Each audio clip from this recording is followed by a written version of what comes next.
Inabutan natin si BP ng container. Doon na siya sa pangalawang linya. Kasi lubog na. Bagamat may mga patsi-patsi na kapit. Baka isang araw dumagsa yung mga similya.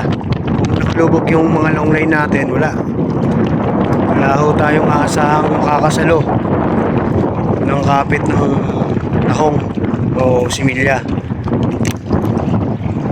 Kasi nga lubog, mas madalas kasi ang similya po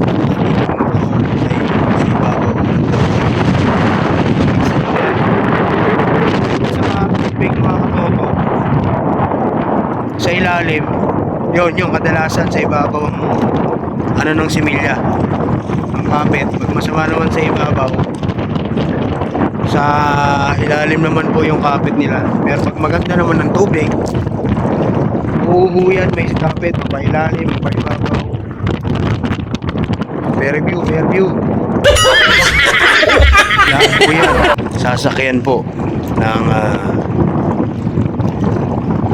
similya ng tahong. Pero ngayong taon na ito mga katoto, masyado pong naging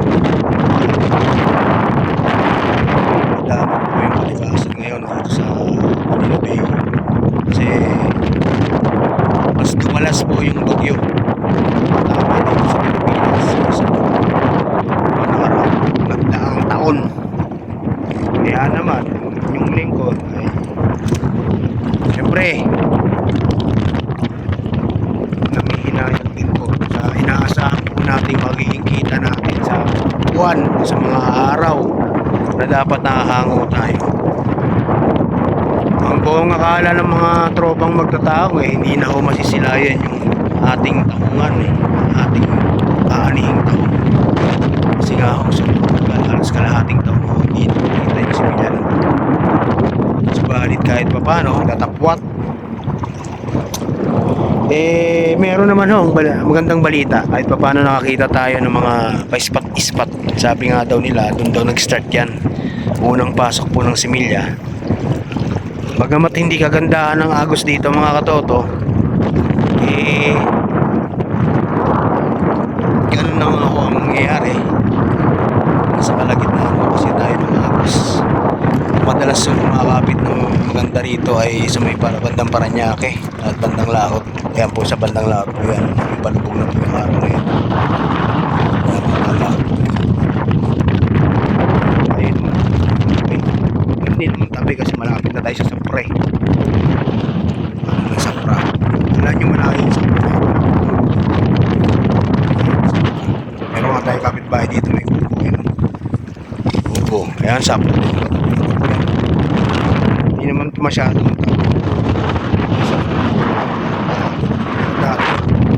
marami talaga yan para lang sa kulay sa tabing meron pa rin kami pong talaba meron sa nalilimutan mo kasi palimutan na ako yung na patay na po yung ating yamang dagat dahil napapalayaw ang ating kalikasan. Puro na lang sa apat na nasulok sila nakatingin. Walang malasakit sa ating kalikasan sa inang yaman. Bagamat may pangalan-ngilan pero hindi makaporma dahil mas marami sila kaysa sa may pag-ibig o nagmamalasakit sa kalikasan sa yamang dagat ng Pilipinas. Ilan na lang po ang meron yan kasi bagamat mababang uri ng hanap buhay, meron din naman may pagpupunti. Basta parehas ayos na yan mga katoto, diba? Ayun pa man mga katoto, pauwi na po kami. Pinatatapos lang po namin yung mga puyang natalian natin kasi kailangan may tali. Kasi kung tatagal pa, baka pa rin po ng